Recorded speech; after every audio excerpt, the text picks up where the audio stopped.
أعوذ بالله من الشيطان الرجيم بسم الله الرحمن الرحيم وبه نستعين درسا يازدا جد درس مولود أم دوام بك أم جهاشتي الباب الرابع في بيان خلق نور نبينا محمد صلى الله عليه وسلم وخلق الأكوان اف باب در حقی چی دیگه؟ اف باب در حقی خلقیت نور محمدی دیگه نور پیغمبر علیه الصلاة والسلام کاب چه شکلی چه بویه چاوا چه بویه و بحثاوی بک لورا بحثا نور محمدی دکه انا جسد پیغمبر علیه الصلاة والسلام جخو جآيات قرآن اشتفاعم كرن شاو ابو سيداي من الزين العابدين دي بيقول إنما أنا بشر مثلكم يعني خلقيتا وي خلقيتا ج إنسانا يش بشرة چيبو يعني جديو باوي خو خلقية أما روحي پیغمبر عليه الصلاة والسلام سيداي من الزين العابدين دي بيجي ند قرآن ده ند حديث ده دو تد دريد در حق خلقيتا روحي پیغمبر عليه الصلاة والسلام تشتك تنية يعني دليلك تنية لبالي نور محمدي كاب چه شكلي چه بوية سيداي ناظم سيداي باطئي بحثاوي بك گرتيك قبل جنور خو خدا گوتوي كوني حبيبي أحمدا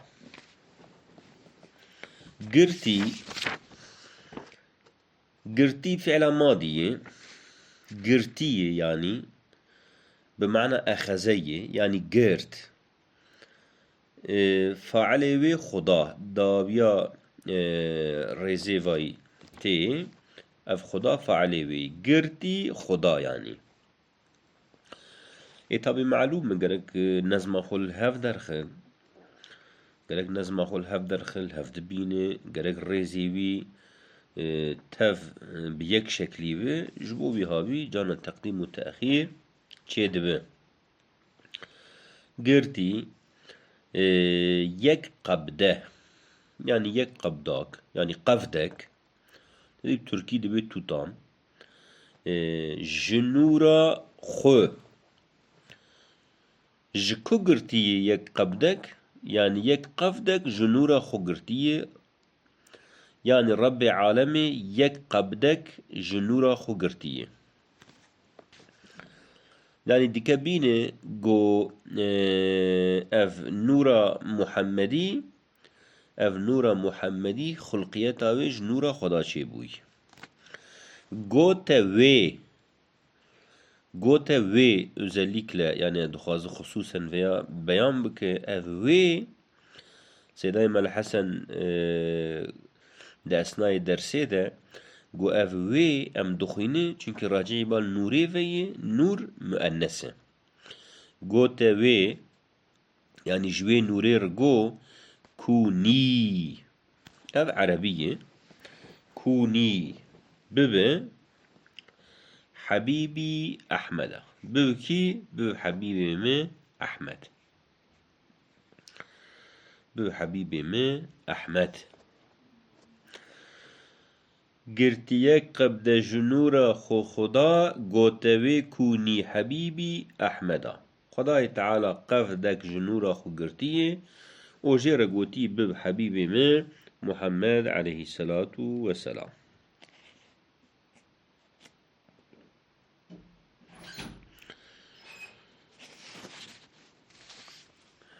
يعني لما أراد الله تعالى خلق نبيه محمد صلى الله عليه وسلم چه زماني خدای تعالى خستيه خلق محمد عليه الصلاة والسلام بك أخذ قبضة من نوره جل جلاله قفدك جنورا خو قرتيه وقال لها جوي نورير قوتي كوني حبيبي محمدا صلى الله عليه وسلم قوتي بب حبيبي ما محمد. نبالي سيداي مال نور الله قودشكي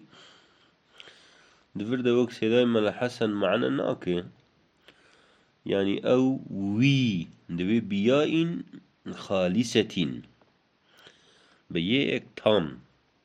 يعني وي بشكل وي او دويجه بياني ويجي دبو ويجي دبو فرق تني هر جي دبو كوني حبيبي بب حبيبي ما حبيبي من كيجان بدلش بيش حبيبي مفا أحمدا بب أحمد مركان أحمد جي بك بدلش بيش حبيبي يعني دفع دريد دبي قرتي يك قبدا يعني قفدك يعني مقدار قفدك يعني أخذ قبضة يعني أخذ مقدار قبضة من نوره جل جلاله مقدار قبضاك قرتي يعني بقانسي قفدك قرتي ملكان بوجه هيجنا يعني وقتا قول رب عالمي مقدار قفدك جنورا خو قرتيه وجير قوتي بب حبيبي ما أحمد أبي وقتي هيج تدي أم دبي هين أم دبي مثلا أحمد ديار بكر هات هين محمد نهاتي مثلا هيج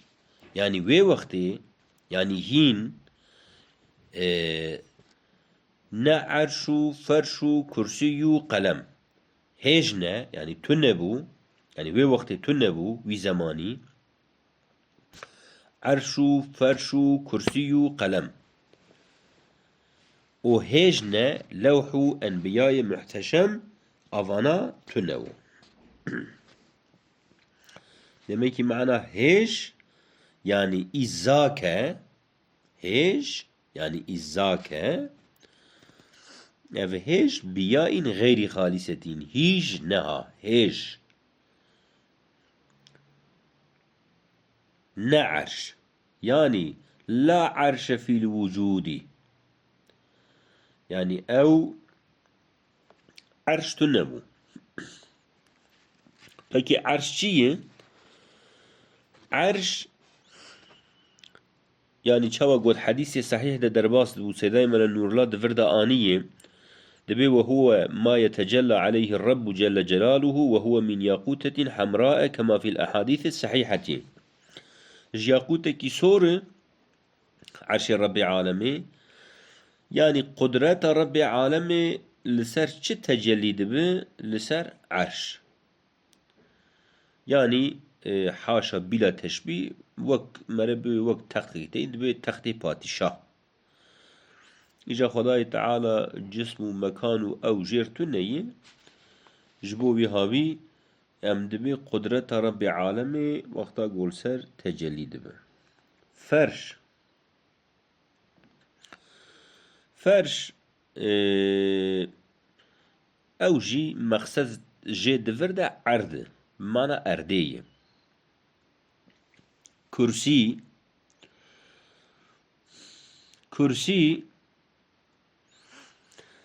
مقصد جي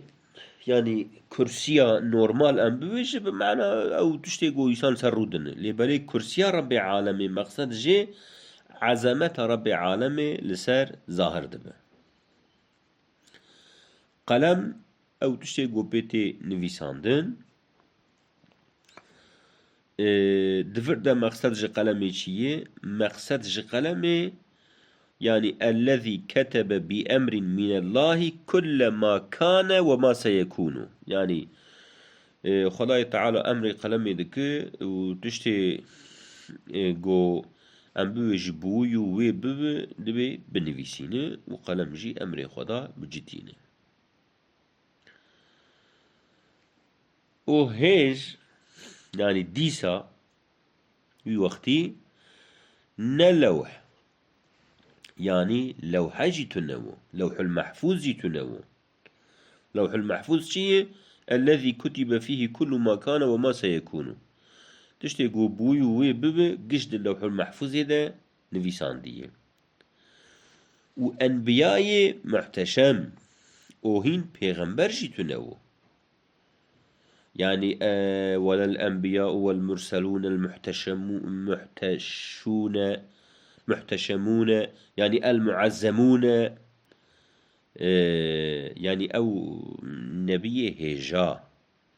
واني محتشم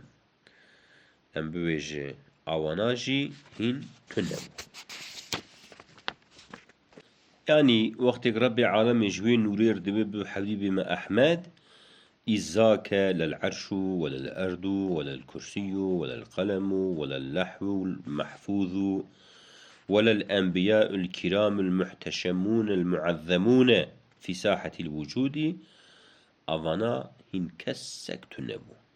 يعني دين النازم دبي سيداي باتئي دين النور محمدي عليه الصلاة والسلام دبي بريا أف تمام فانتشتانا عرش تنبو فرش تنبو كرسي تنبو قلم تنبو لوح المحفوظ تنبو پیغمبر تنبو يعني پیغمبر ما عليه الصلاة والسلام چقص قول داويا پیغمبرا يعني ظاهرا داويا پیغمبرا جهاتي لبلي نور محمدي لبيشيا تمام پیغمبرا هاتي خلقاندن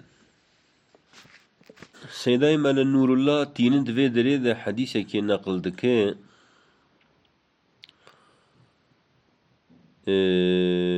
دبي يا جابر إن الله قد خلق قبل الأشياء نور نبيك من نوره دبي پیغمبر خدا في حديث مرفوع دبي پیغمبر خدا دبي أي جابر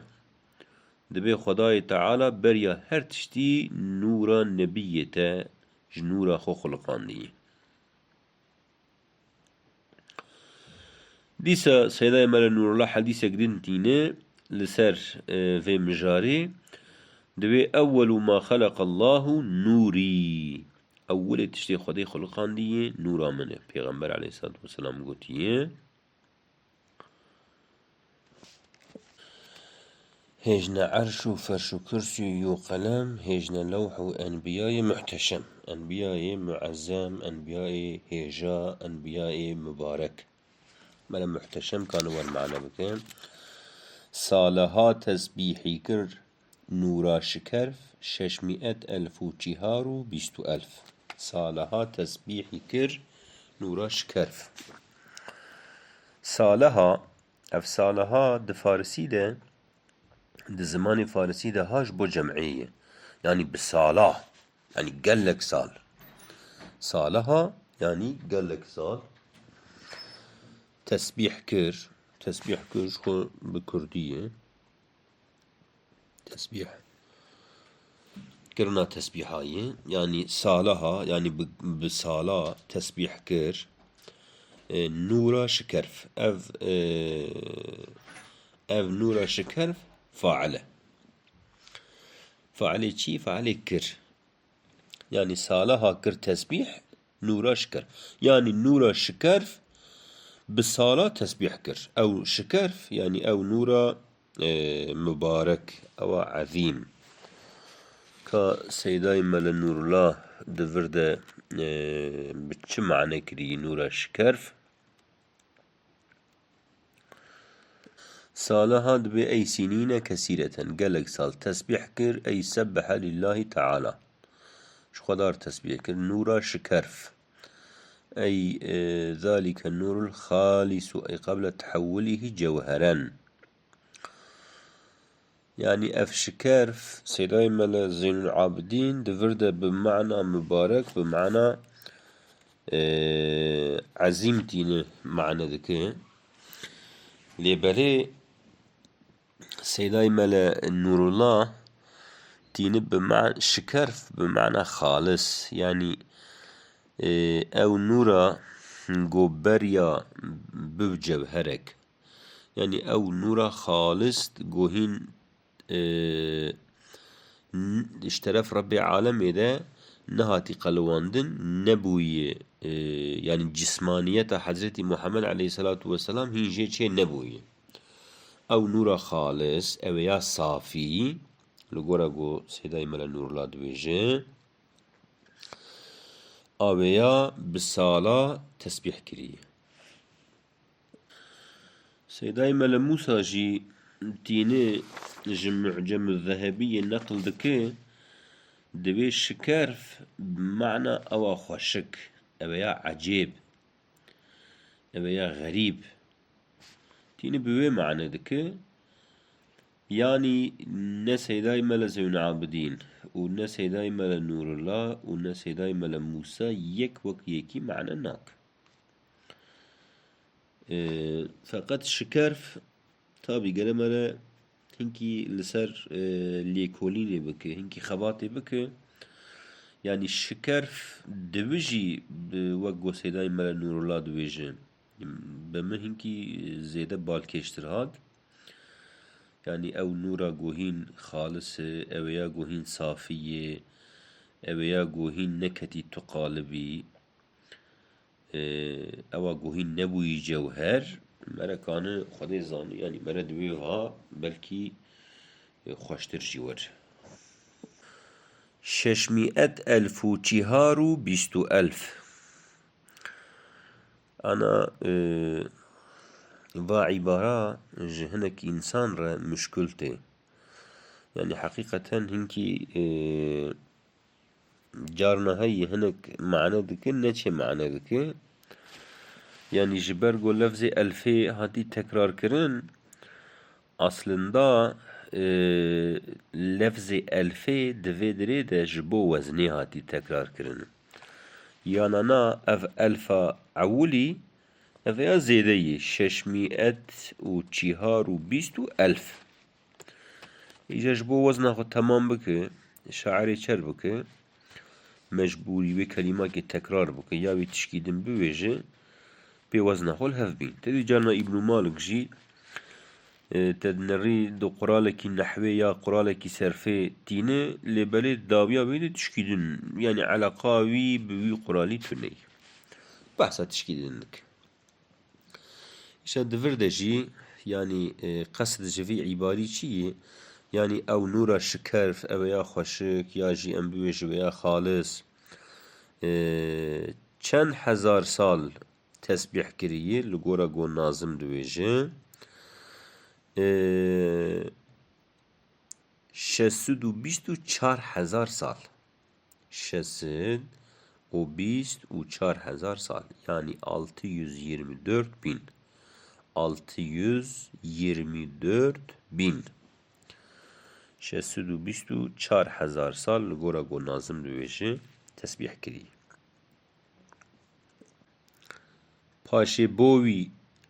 پاشه بوی چه کری 12 حجاب و گو سیدای مل حسن گو امی بوی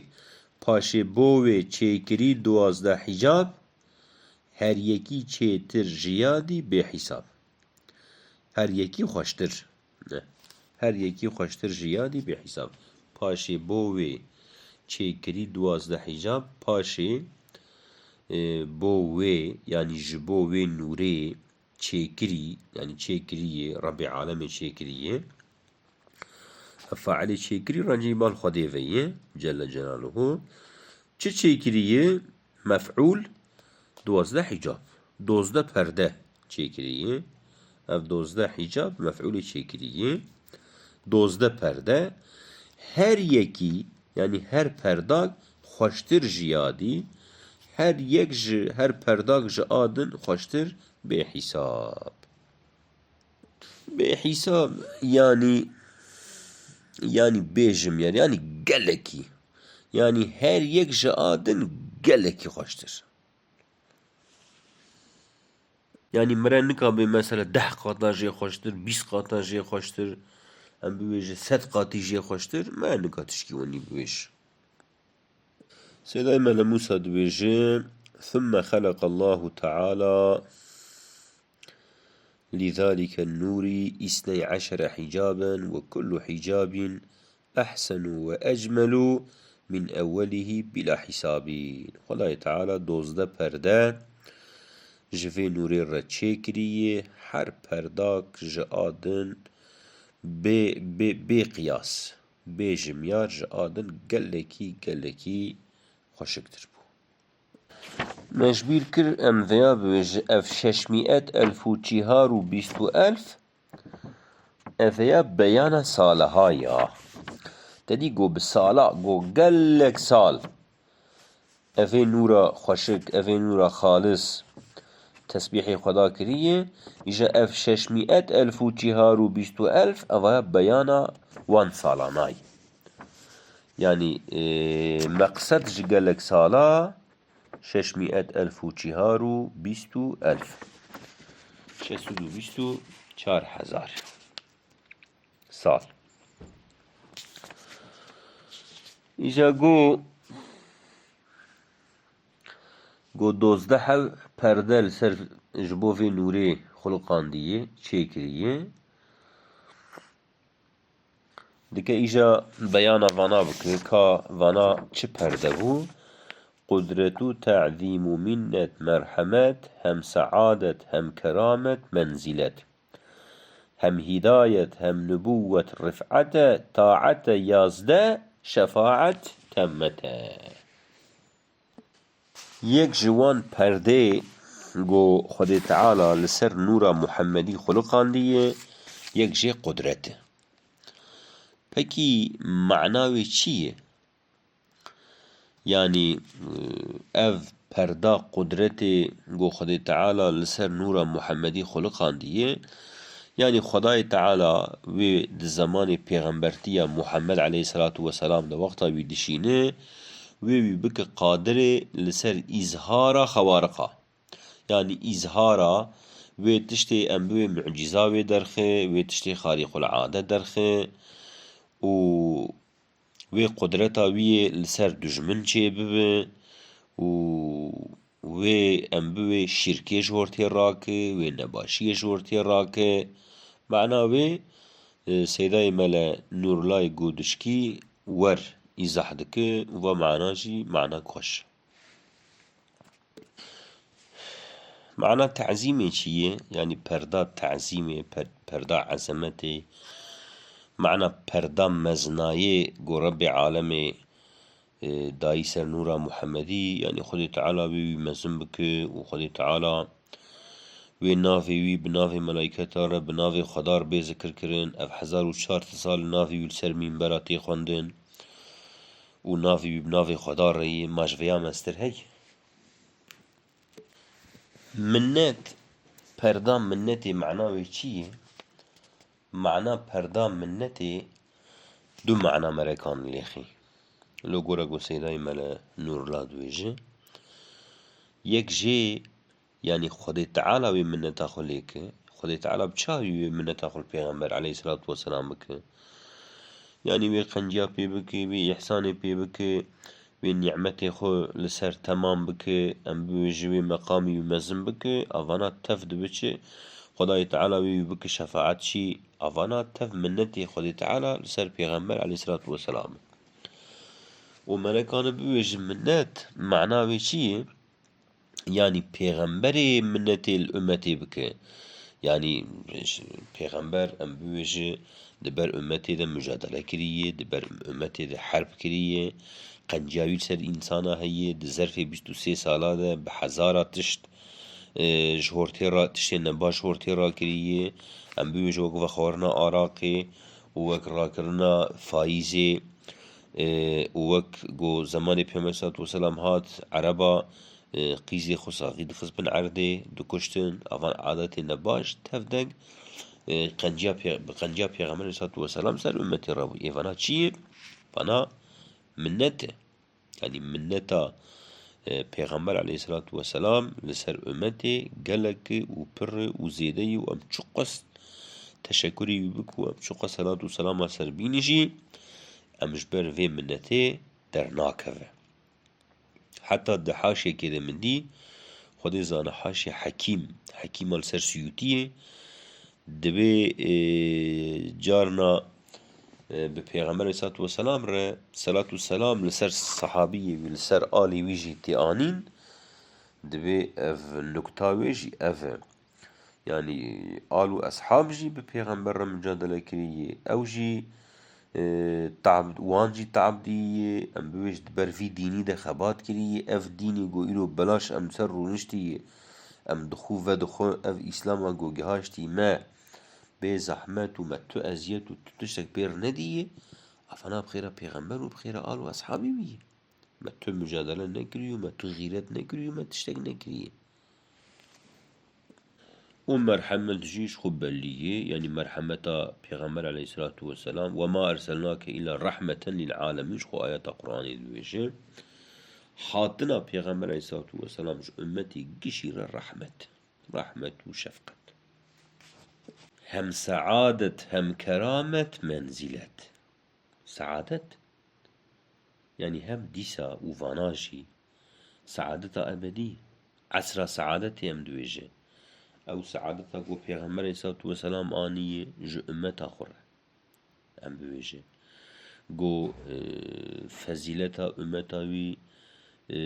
لسر تمام امتاوی کنتم خیر امت اخرجت للناس يعني قنج امتا پیغمبر علیه الصلاة والسلام ما فانا سعادتا كريمة زنه و 1400 سال بری ام بویج عصر بریا پیغمبر علیه الصلاة والسلام نافي بعصر جاهليتي عصر پیغمبر جي عصر سعادتي ولا خو بده دناف وی تاریتیه ده به رعنایک چو قسم زن پیغمبر خدا درخستی میدانی بدیع زمان رحمت الله علیه دبه بصدا بیلم آدمی توب به انسان زانه انسان فیلسوف توب به تشتی گو ام بيج پیغمبر خدا ده 23 ساله ده ظرف 23 ساله کریه وانا به 100 ساله نکا شورتی رک حتی دبی تشکی وقت جغاره تنی به صدا ام بيج فیلسوف و بیلم آدمی و انسان زانه به نکاش نویسان راک اما پیغمبر صلی الله علیه وسلم به صدا ام بيج اخلاق بنظر جغاره ده جناویسان راکر مثلا وقتا آیتا عراقی تی گو عراق ایشکی گو تی منع کرن تی یاسخ کرن انس بنو مالک دبی کچی مدینه دبی آوا وقت جم دهرکی هر کسی کوزی خونی عراقی قابا خونه عراقی دفع دریه خرجان و وقت جمع دهرکی يعني نتشكي باسيط بو نتشكي راحت بو ام بوجه يعني حياة وان بويبو ام بوي سبي فد خوار ايفادي فد خوار نافر فد خوار عين وكيلو تشابم ملتي ما انساني ما درو دورا ما انساني دنياي علمي جغاري و جغاري فد خو اواناجي بفي شكلي يشكي فد خوار هم كرامت يعني قدر و قيمة پیغمبر علیه الصلاة والسلام لجم رب عالمی هبو ده امر پیغمبر تیه ده تشکی گوش خدای تعالی بخواستا تجار خدای تعالی او تنی برنده دا او بی خودی برنده دا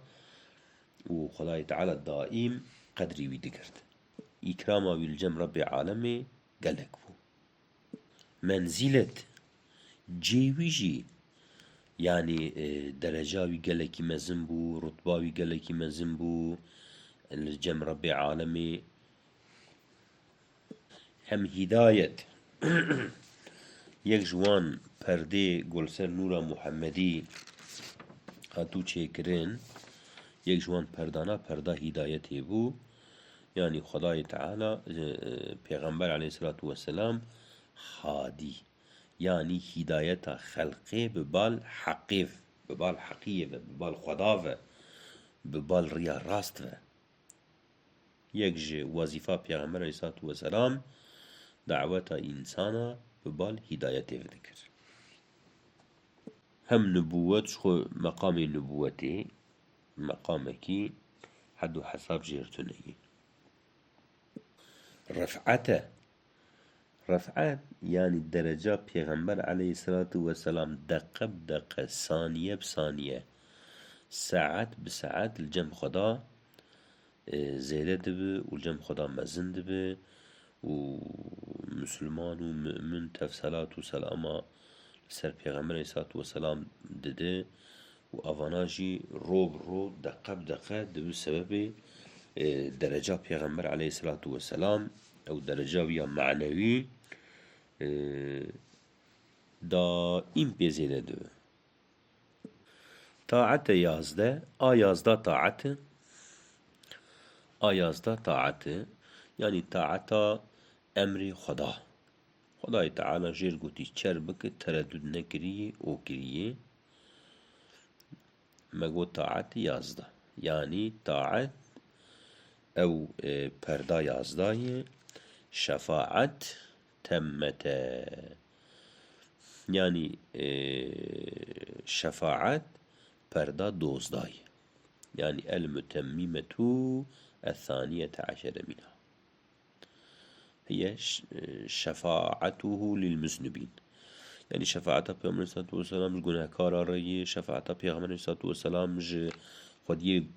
كبائر رأيه وان أمتا بيغمبر واني جناه وان كبائر جناه وان مزن رسول خديه جوان رأي شفاعتك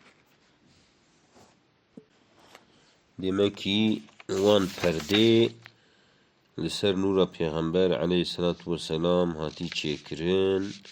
و تأثیر وان بنور پیغمبر تیه ده هی قدرت و تعظیم و منت مرحمت هم سعادت هم کرامت منزلت هم هدایت هم نبوت رفعت طاعت یازده شفاعت تمت بس ساعتا ما دوزده و نیوه شوه برا درسا من سر براب